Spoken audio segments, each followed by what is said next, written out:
I call to order the special meeting of the City Council of the City of Aransas Pass, May 18th, 2019 at 5:30 p.m. And now we're going to go into executive session, section 551.071 of the Texas Open Meeting Act, to meet with his attorney to seek legal advice on a matter in which the duty of the attorney to the City Council under the Texas Disciplinary Rules of Professional Conduct of the State Bar of Texas clearly conflicts with the Texas Open Meeting Act relating to annexation proceedings and Mojave Ltd. And it's 5:30. We will be back.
Okay, we're going to reconvene in open session to consider and take action, if any, on any items discussed in executive session at 6:23. And we're going to go to consider, discuss, and take action on whether to accept or deny Majavi's petition for inclusion into the municipal annexation action plan. I make a motion to deny Mojave's petition filed on May 10, 2019 for inclusion into the municipal annexation plan because of pursuant to section 43.052I, the city has reasons under generally accepted municipal planning principles and practices for separately annexing the areas which include but are not limited to the City of Aransas Pass Comprehensive Plan 2018 through 2028, Volumes 1 and 2. Second. All in favor? Aye. And now we're going to go to Gary to go over the service plan for Phase 2 annexation. Thank you, Mr. Mayor and Council. Let me bring this up. Give me just 1 second here. We're talking about Phase 2 as far as the Aransas Pass Service Plan for Phase 2. The purpose is to present to the public the city's plan for providing city services to the proposed annexed areas. This is a map showing Phase 2 and going first to water and sewer.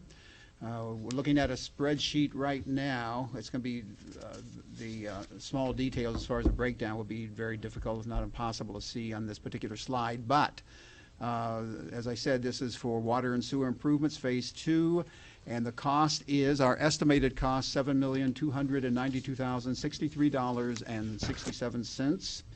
And Phase 1, by the way, as we presented at an earlier public hearing, was 6.5. So those are the two figures for Phase 1 and Phase 2. But tonight we're looking at Phase 2. That's the 7.2 that we just referred to. Timeline and funding under water and sewer. Plan to have water and sewer installed in Phase 2 by the end of 2.5 years from the date of annexation approval. The city will pursue grant funding from sources such as the Texas Water Development Board and the Community Development Block Grant. Other granting options will be reviewed. We believe after discussions at the staff level and talking with state officials, the Texas Water Development Board may be our best option. The expenses associated with construction can be phased in, which means the debt service can be phased in and would not hit us so hard.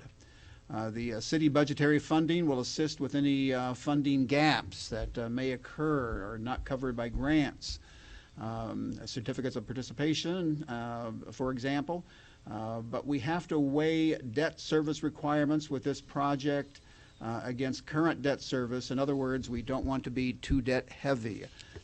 And we won't know the exact answer to that until we know the precise figures that we're working with. These are estimates. That's the only thing we can do at this point on water and sewer. Looking at Phase 2 roads and timeline, the current county roads, after review by our Public Works Department and street officials within the Public Works Department, current county roads would become city roads upon annexation approval, and would be maintained by city budgetary funds and grant dollars when available, just as we do with the current roads within the current city limits. The roadways for Phase 2 appear to be in good condition at this point. 2 of the roads are caliche material, and the other existing roads are paved. The city estimate for annual maintenance from now until approximately the next 5 years, $20,000. That would cover asphalt and caliche material. This figure also will cover potholes and regrading caliche roads following rain events, which does occur now and then.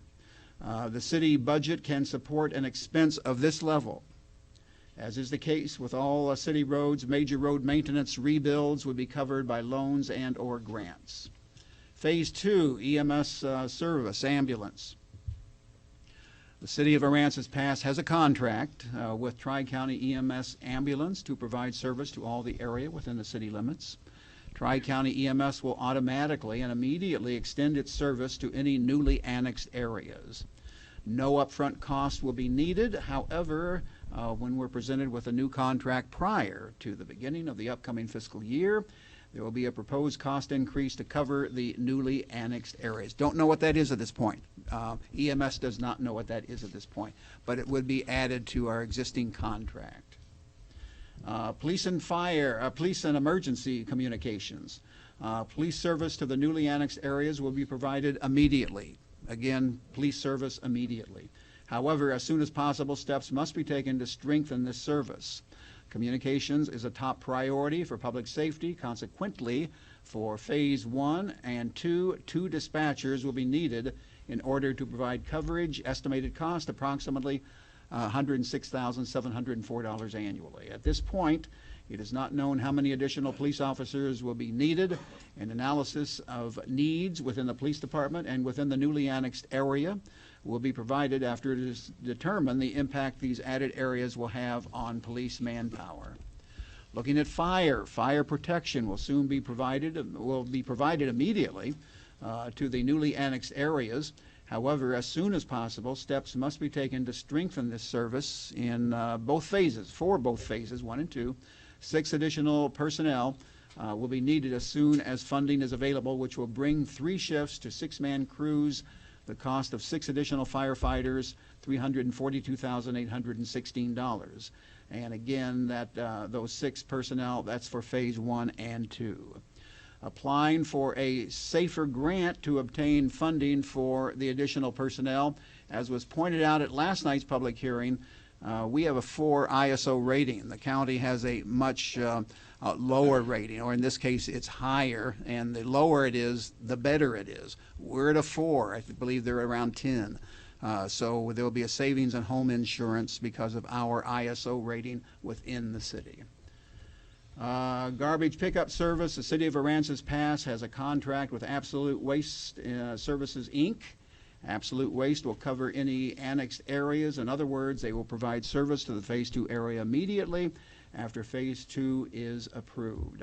The cost for residential, $33.27 per month, and the senior rate total, $32.63 per month. In both cases includes fire, EMS, and drainage also as part of that. Estimated revenue from Phase 2, if Phase 2 goes through. Estimated property tax revenue based on total property value of $19,345,255 is just under $150,000 per year. Estimated revenue from utility hookups based on 25 potential connections, assuming all 25 hook up, $17,040. So in summary, police and fire can provide services immediately upon Phase 2 annexation approval, but in the upcoming budgets, these departments will need additional resources. Estimated combined police and fire cost for upcoming budgets, $449,520. This would cover Phases 1 and 2. EMS can provide services immediately upon annexation approval. It is anticipated an increase in cost will occur in the next budget. The cost is unknown at this time. Water and sewer will be provided to Phase 2 within 2.5 years. The cost will be $7.2 million. Trash service will be provided to the annexed areas. County roads in Phase 2 will become city roads and maintained by the city within the city's operational budget. For the next 5 years, the cost should be manageable. Additionally, the roads in this area will become part of the city's annual street repair program. Revenue, property tax, $150,000 annually, and utility connections, the revenue would be just a little over $17,000. And Mr. Mayor and Council, that's all I have for the service plan, proposed service plan. Okay. Now we're going to go to public hearing, and each person is limited to 3 minutes, one time only, so that way we can get everybody to hear everybody's opinion. And this is the second public hearing, annexation Phase 2. Discuss, consider, and conduct second public hearing for the proposed annexation of up to 1,400 acres of land located north of Aransas Pass and extending up to the city of Rockport's extraterritorial jurisdiction, ETJ, and along Highway 35 bypass and Highway 35 business. And it's a service plan phase 2. So, is there anybody out there that has any comments?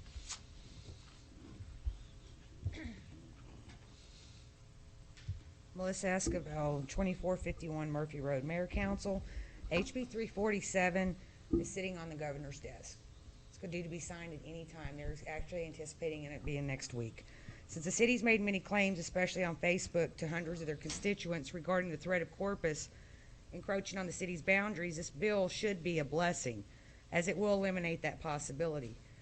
Phase 1 and 2 annexations expected to cost the taxpayers approximately $14 million with very little in return on revenue.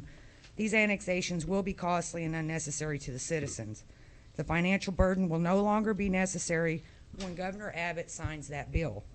Fortunately, the city has time, and although the city has elected to vote on Phase 1 on May 21st, and I think Phase 2 on or about June 8th, those dates have some flexibility, as outlined in the Local Government Code 43063.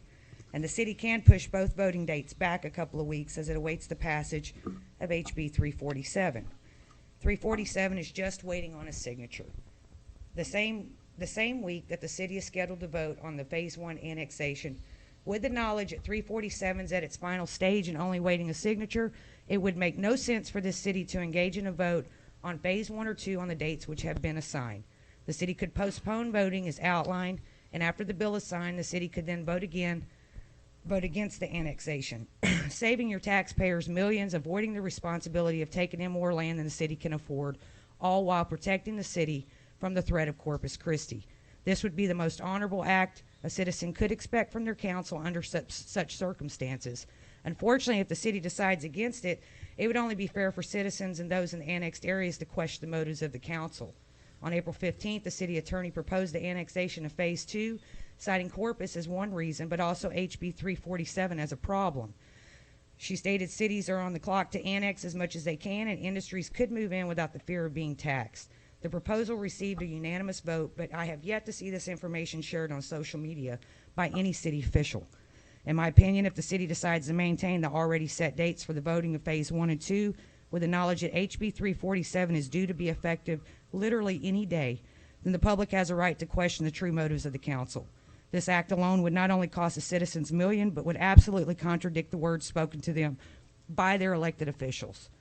In my opinion, the most dishonorable act a person who in the position of public trust could engage in would be dishonesty. And I hope the city council supports their words with actions.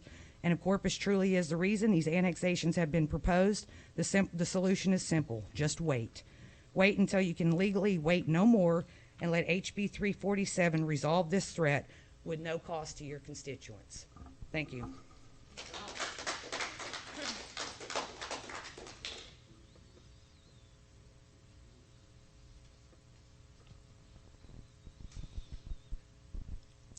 Is there anybody else?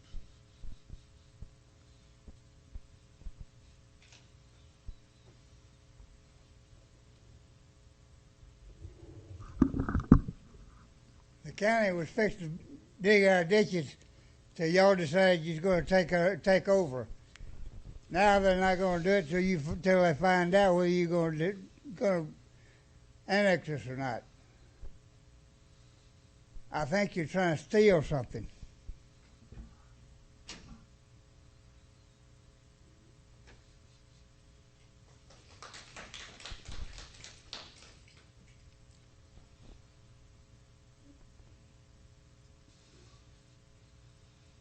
Hello, Mr. Mayor, council members. My name's Charles Rourke. I have property that's on the north side of the Phase 2 annexation. It's next to the old carbon black plant, the Degussa plant. I wanted to let you know that we now have Rockport terminals coming in and cleaning that area up. I lived there for over 20 years. It was a mess when it was Degussa, and I went to court with them. It was a long 5-year process. Degussa, by the way, was owned by the Nazis in World War II. They took it from a Jewish family. And they were the ones that made the Zyklon B gas that was used in the concentration camps to kill people. And they also extracted the gold fillings out of the teeth of the people that were killed by the gas. So they have a bad reputation. And I don't remember seeing them sponsoring any baseball teams around here or doing anything that was community related. Rockport Terminals has come in and they have cleaned that area up. And their intentions are, as I understand it, to provide service-related jobs for the oil industry. We need those type of jobs around here. This community, I think it has, what, a 7% unemployment rate? 20% of the population live below poverty. The average income for each family is like $40,000. The value of a home is $80,000. The reason I bring that up is that one individual on the council said that they envisioned seeing a Kemah or a Clear Lake out there. I looked up the stats on that. The average home in Clear Lake is $350,000. The average income is over $100,000 per family.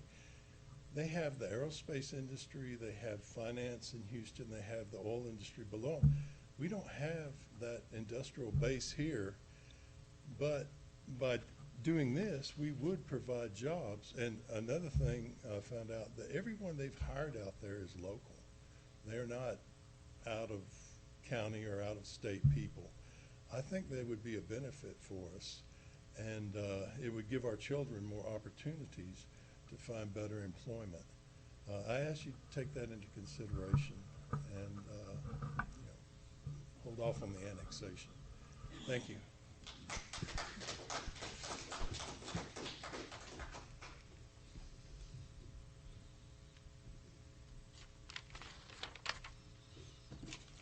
Anybody else?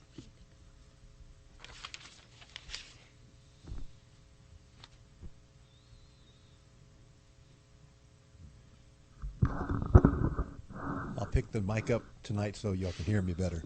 David Earl, attorney for Rockport Terminals, and we appreciate the comments from the community about our operations that have been ongoing for the last 3 years.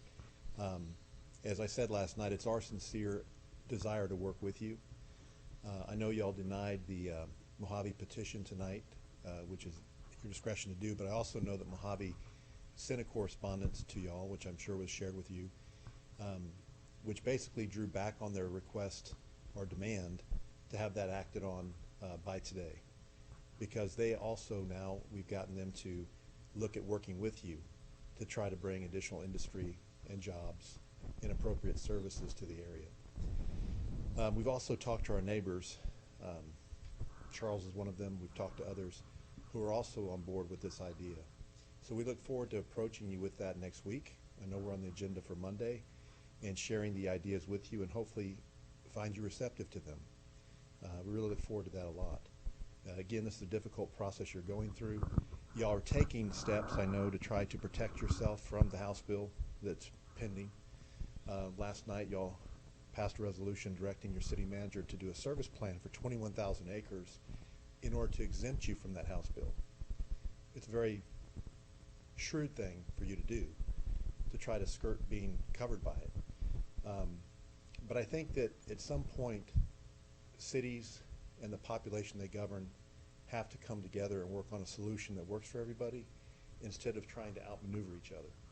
And that's what we want to do, is work in that spirit of working together to work for a solution that brings everybody together and accomplishes the goals you want to accomplish in a way that everybody can feel really good about. So again, I look forward to talking to you on Monday, and I appreciate your time this evening.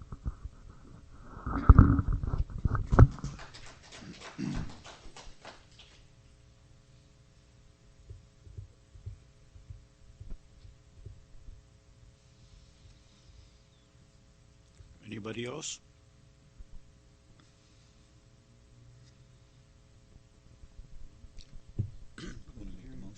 I'll make a motion when we close this meeting. Second? Just close the public. Yeah, I'm going to close the public hearing at 6:43. Okay, make a motion we adjourn this meeting. A second? All in favor? Aye. Aye.